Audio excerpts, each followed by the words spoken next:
जातीय जनगणना का बदला हल्फनामा, तो वहीं सुप्रीम कोर्ट ने कहा कि सिर्फ केंद्र को जनगणना कराने का अधिकार। केंद्र सरकार ने सोमवार को बिहार में जाति आधारित गणना मामले में सुप्रीम कोर्ट में हल्फनामा दाखिल कर जनगणना के संबंध में संवैधानिक और कानूनी स्थिति साफ की है। सरकार ने हल्फनामे में कहा है कि जनगणना कानून के तहत सिर्फ केंद्र सरकार को जनगणना कराने का अधिकार है। दरअसल केंद्र सरकार ने 21 अगस्त के आदेश के अनुपालन में सोमवार सुबह एक हल्फनामा दाखिल कर जनगणना कानून से संबंधित स्थिति स्पष्ट की थी। सुबह दाखिल किया गया था हल्फनामा 5 पैराग्राफ में था। 5वें पैराग्राफ में कहा गया था कि संविधान के तहत कोई अन्य संस्था जनगणना या जनगणना जैसे कोई कार्य करने की हकदार नहीं है।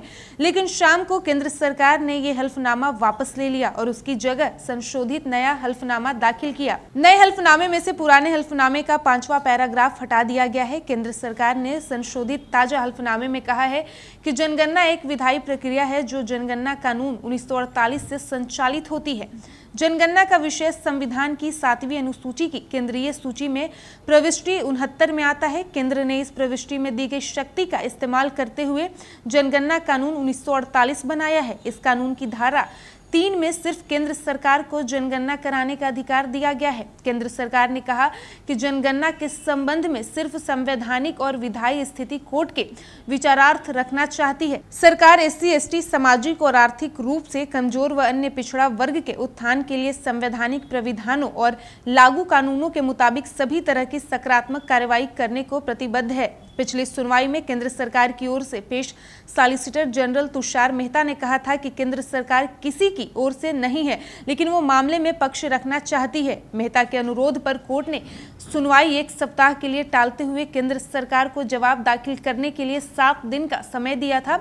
उसी के अनुपालन में केंद्र सरकार ने बीते सोमवार को ये हल्फनामा दाखिल किया है। वहीं सुप्रीम कोर्ट ने गत 21 अगस्त के आदेश के मुताबिक बिहार के जाति आधारित गणना मामले में सोमवार को सुनवाई होनी चाहिए थी, लेकिन सोमवार को मामला सुनवाई पर नहीं आया क्योंकि इस मामले में सुनवाई कर रही पीठ के एक न्यायाधीश संजीव खन्ना जम्मू कश्मीर से अनुच्छेद 370 हटाने के खिलाफ 5 न्यायाधीशों की संविधान पीठ में चल रही सुनवाई में शामिल थे। सुप्रीम कोर्ट ने इस मामले में पिछली सुनवाई पर साफ कर दिया था कि वो केस को सुने बगैर कोई अंतरिम आदेश नहीं देगा। कोर्ट ने कहा था कि सुनवाई करके मामले को लेकर प्रथम दृष्टया संतुष्ट होने के बाद ही कोई आदेश देंगे। साथ ही बता दें कि पटना हाई कोर्ट ने गत 1 अगस्त को बिहार में जाति आधारित गणना को चुनौती देने वाली याचिकाएं खारिज कर जाति आधारित गणना को हरी झंडी दे दी थी।